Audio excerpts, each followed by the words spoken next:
This is an early 20th century military trench, and today we'll be enhancing and optimizing this cinematic scene.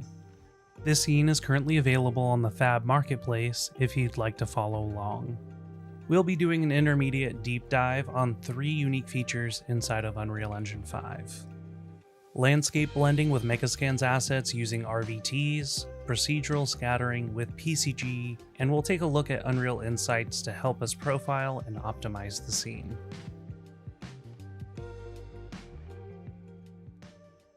Virtual texture support is enabled by default if using 4.6, but if you're on an earlier version, verify it's enabled in the project settings.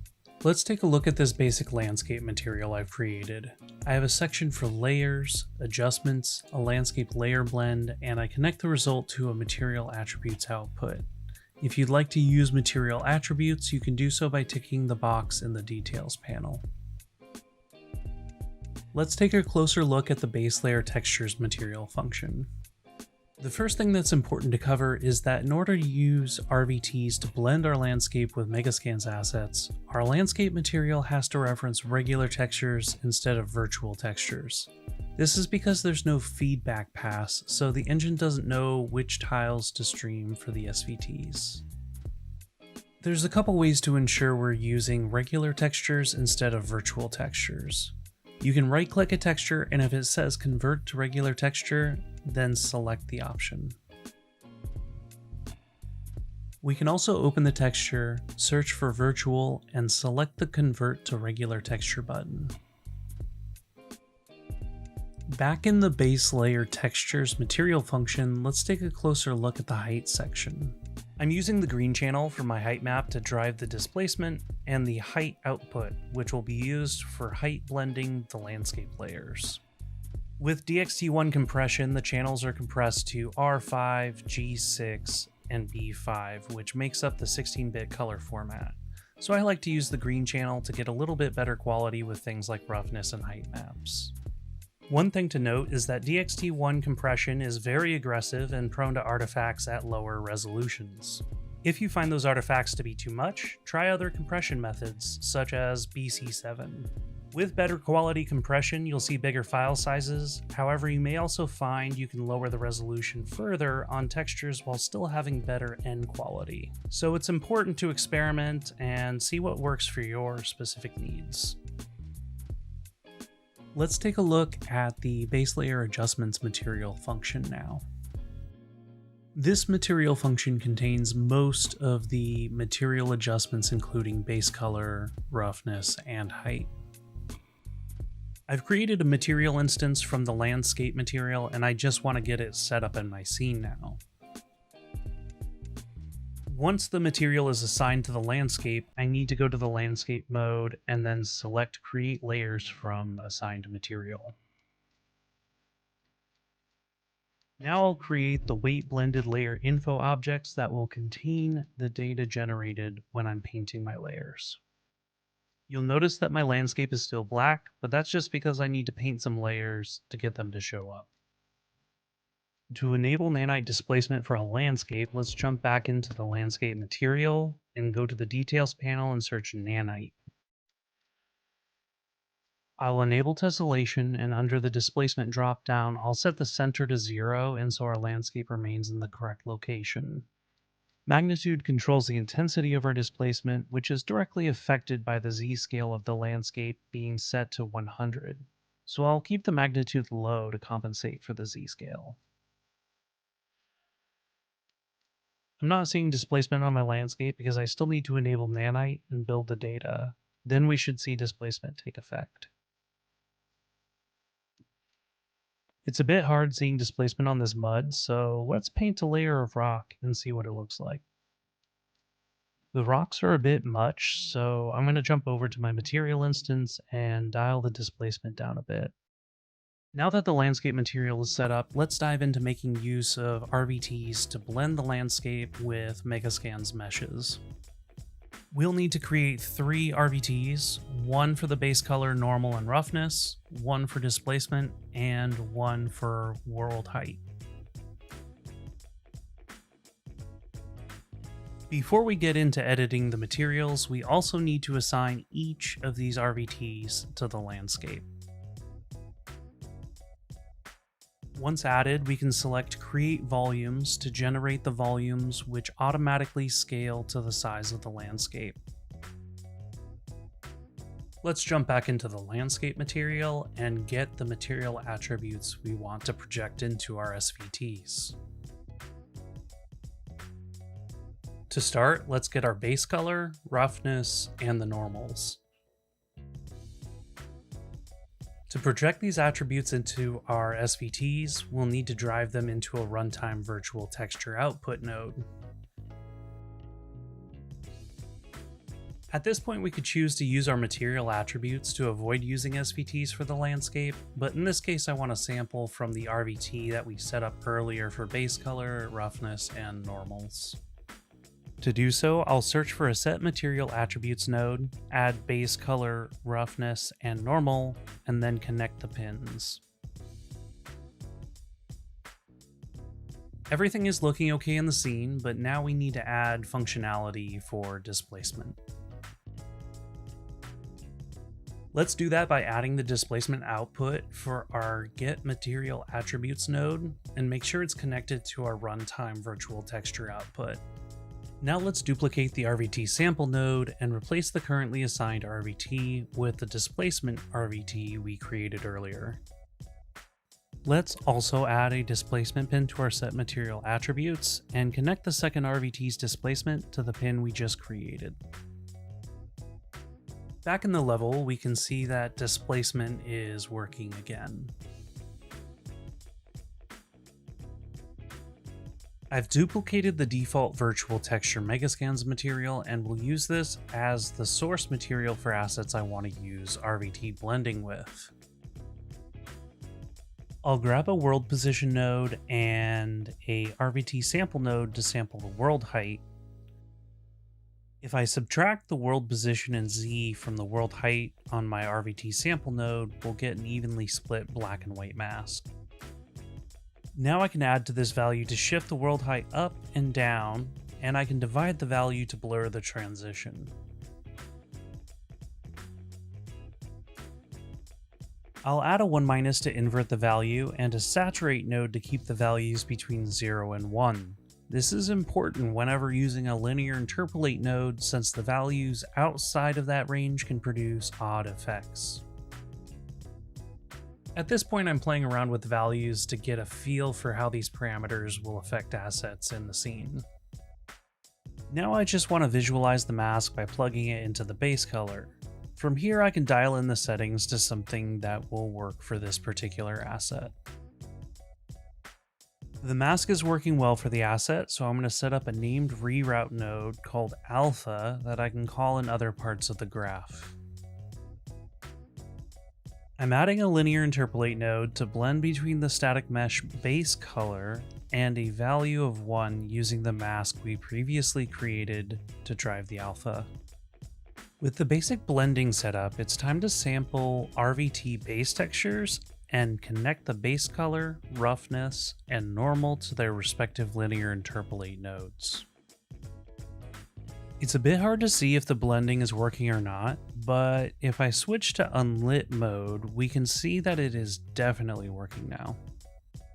The main reason it's difficult to notice if the blending is working is because we're still getting a hard normal transition from the intersection of the mesh and the landscape. If I go into the world normal view mode, we can see this harsh transition line. Let's fix that. First, we'll need to go back to the landscape material, and let's add a transform node after the RVT sample to convert the normals from world space to tangent space.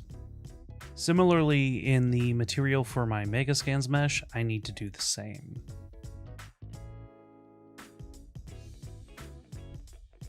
Now if we check the world normal view mode, we have this smooth transition between the landscape and the static mesh, just like we want. And playing around with the mesh confirms this is looking much better.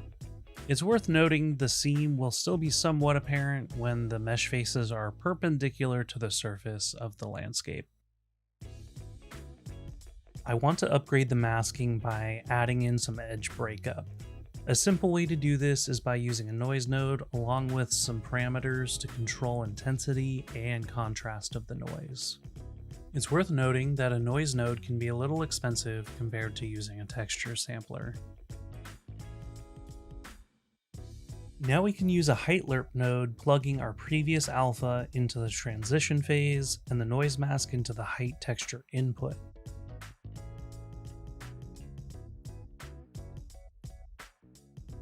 When using a noise node, the default min is set to -1, and setting the value to 0 will fix the output balance. From there we can grab the alpha output and direct it into the previously made alpha reroute node.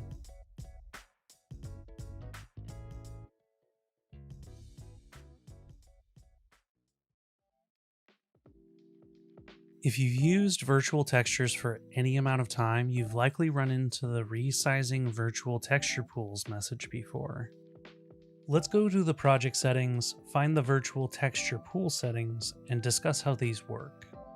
We can set the default size in megabyte to affect all compression types in your scene. If you're in a rush and making a simple cinematic, increasing this value to 512 or 1024 would likely make the resizing pools message go away. If you need more granular control, simply create new fixed pools that have the same compression types as the transient pools. It's best to avoid setting the min and max tile size to the same values as the transient pools, as anytime the tile size shifts, it can trigger new transient pool generation. Instead, you can set them both to 0 to include all tile sizes, or define a range of tile sizes that fit your needs. To check that it worked, delete the transient pools and fly around your scene to ensure transient pools are no longer being generated.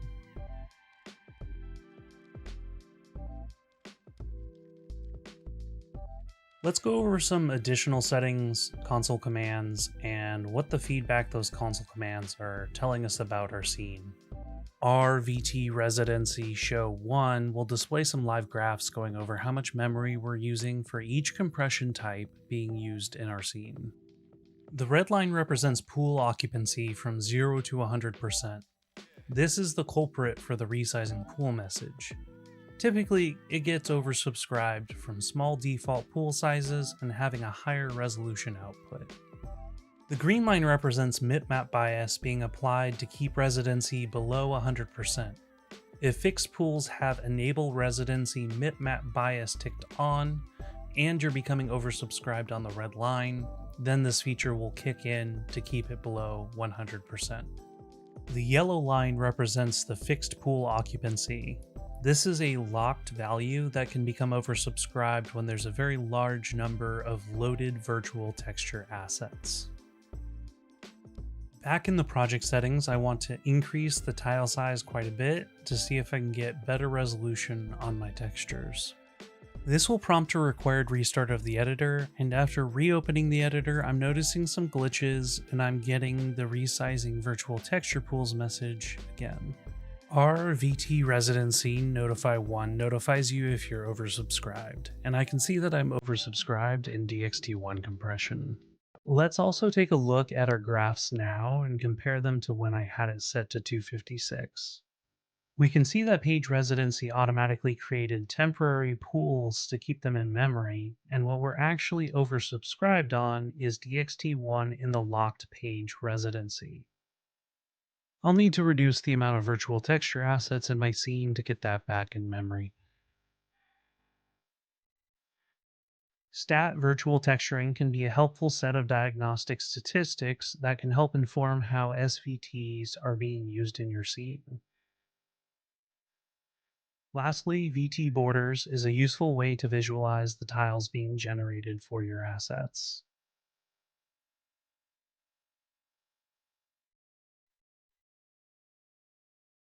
Before moving to the next section, I also want to bring awareness to our world position node in the RVT Megascans material. It's generally best to utilize camera relative world position as you'll have consistently higher precision near the camera, and it's more optimized especially for large scenes or open worlds. If you'd like to learn more about this, there's a great write-up on the Unreal Engine forums that does a deep dive on this topic.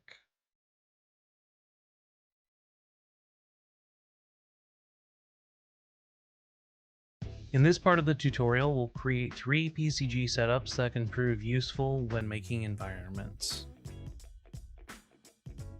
Let's start by enabling the procedural content generation framework and the geometry script interop plugins. And now let's create an empty PCG graph. In that graph, let's grab a getActorData node. This node is very useful for communicating with actors in your scene, and in this case, we want it to communicate with itself. Let's also set the mode to single point. I'll add a projection node with the landscape data plugged into the projection target. If you want to project points on top of other static meshes, use the world ray hit query and be sure to generate collision for your static meshes. Let's add a debug node, set the scale method to absolute, and size down the scale so we can visualize our point behavior.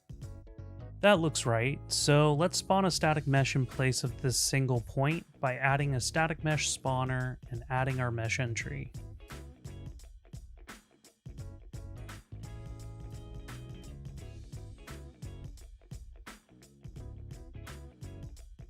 And it looks like a problem has occurred where when I scale the volume non-uniformly, the box is scaled as well. I'd like the box to remain the same size regardless of the scale of the volume, so let's fix that by adding a transform points node and enabling absolute scale. Now, however I scale the volume, the mesh remains the same size. We have the basic setup, but how do we spawn a level instance through PCG? It's pretty simple. We just go to our level instance, right-click, and under Asset Actions, we can select Create PCG Assets from Level. From there, we can drag and drop the PCG assembly into the graph. To use the PCG assembly, let's add a copy points node to copy the level instance to the point we created earlier and connect the static mesh spawner. We'll need to set the mesh selector type to by attribute instead of weighted, and we'll need to add mesh for the attribute name.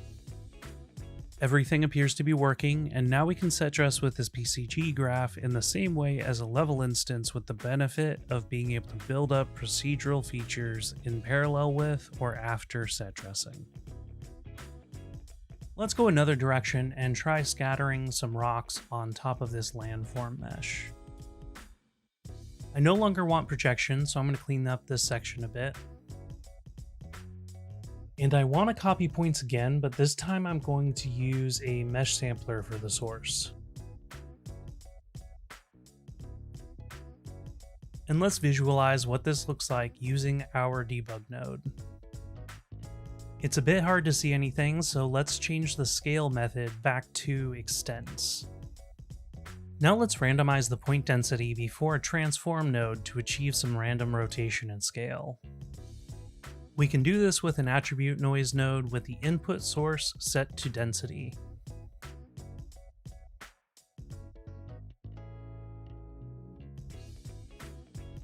I'll add a transform points node and add some random rotation on the local z-axis of each point.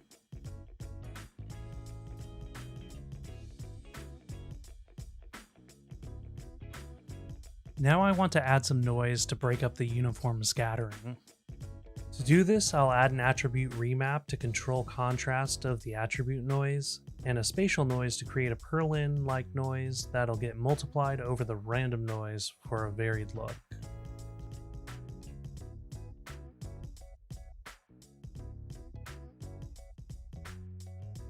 And now I want to play around with the settings until I find a nice balance between the random noise and the spatial noise.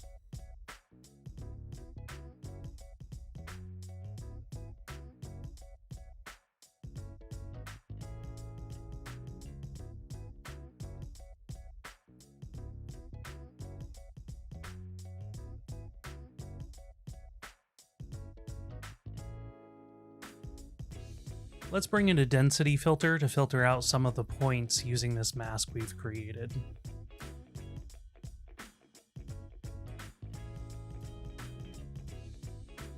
We can make the rocks along the edges smaller than the center by adding an execute blueprint node and setting the blueprint element to scale by density.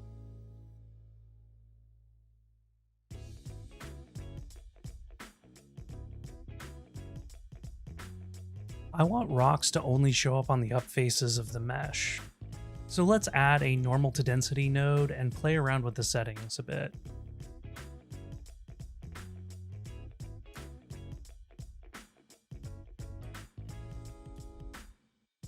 Let's add a density filter and see what we get.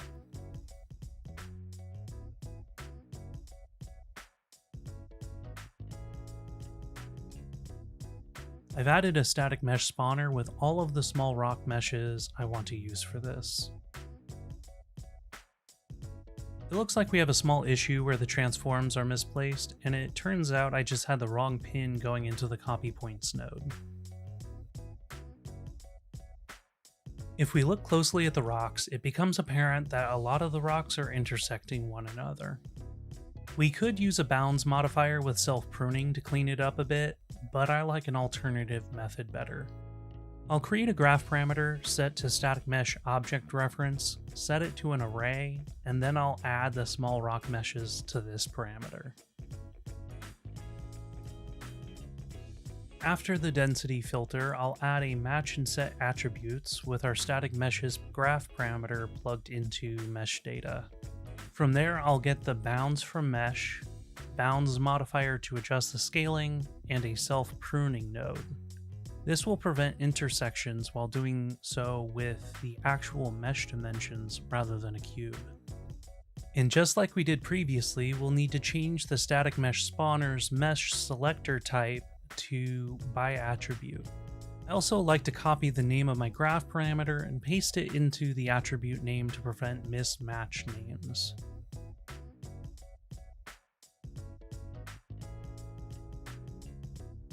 It looks like everything is working and it's ready for a bit of polish. After playing around with the scatter settings a bit, I found a balance of scatter that I like. Let's try making another set dressing tool with PCG. I've duplicated the graph we've been working out of, and I've also pruned some nodes out and left the core graph scattering functionality I want to keep for this next tool. Now we can select all of the nodes and collapse them into a single subgraph. This will help keep our main graph organized with a clean flow of data. Let's open the subgraph, and I'll start by selecting the input and changing the first pin name to points and setting the allowed type to points. This will act as the intake for the points we generate in the main graph. Now let's add another input pin called static meshes and set the allowed type to attribute set. And let's make sure that's plugged into our match and set attributes. Lastly, let's change the output pin name to points and set the allowed type to points.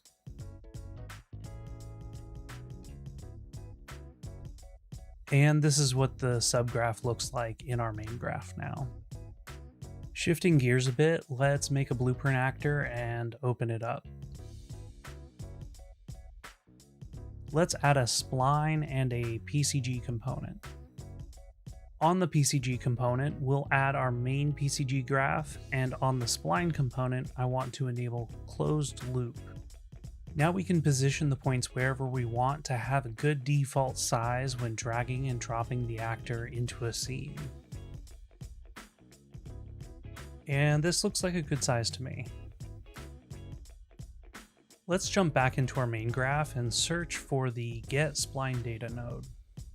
Similar to the get actor data node, this node is for sending data back and forth with splines in the scene. We can leave the get spline data node to its default settings, and let's add a spline sampler.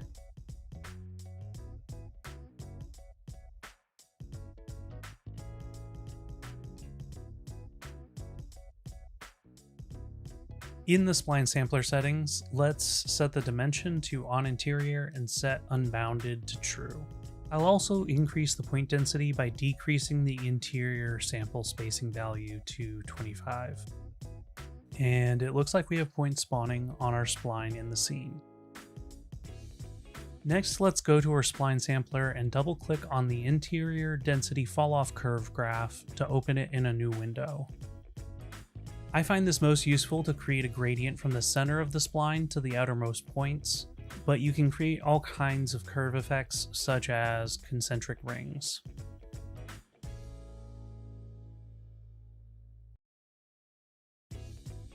Let's go back to our blueprint and add a few variables that we'll want to access in our PCG graph.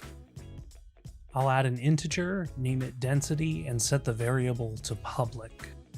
I'll add another variable, name it static meshes, set it to a static mesh object reference, make it public, and I'll make the variable an array. I've set the density value to 25, which reflects what we had in our spline sampler, and I've assigned the rock meshes I want to use on my static mesh variable. Let's go back to the PCG graph and add a getActor property node. This will allow us to fetch the variable names we made in the blueprint, and if you spell the name incorrectly, you'll get an error. So let's add a property for static meshes with the same spelling as the blueprint variable, and plug that into our subgraph. And let's duplicate the getActor property node, set the property to density, and plug that into interior sample spacing on our spline sampler. Now I'll just test out the density setting on our blueprint in the scene to confirm that it's working. Back in the PCG graph, let's get our static meshes spawning. I'll take the spline sampler and route that into our PCG subgraph, and then I'll route the subgraph output to a static mesh spawner. Just like we've done a couple times before, we'll need to set the mesh selector type to by attribute, and we'll need to copy paste our actor property name. And we're seeing an error that's pretty common. Naming variables with spaces is usually a bit dicey and can cause a lot of naming conflicts like this. If we go back to the blueprint, replace the space in the static meshes variable with an underscore, and then replace the name in our getActor property and static mesh spawner, then our error will go away. In the interest of saving you all some time, I've skipped ahead a bit. Using the same techniques I've shown so far, we can expose additional parameters in the subgraph, add the variables to our blueprint, and add the relevant getActor properties needed. I've also added a scale by density after the spline to make meshes in the center bigger, and as it gets further away from the center, the rocks become smaller. The specific settings I'm using can be pulled directly from the final blueprint settings here. Now that we have a PCG scatter subgraph, I want to revisit the level instance assembly we first set up to build up some more procedural elements. This was the original setup minus the landscape projection we had, and I've done the basic setup we've done previously, including making the blueprint, variables, and getting actor property nodes.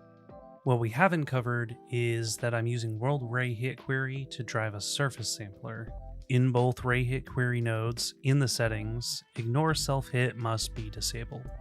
We're also getting volume data on self in order to spawn points within a volume I've added to the blueprint. And this is the result. Let's talk performance and optimizations. For many projects at Quixel, we focus on cinematics, and this environment was set up to render the best quality possible.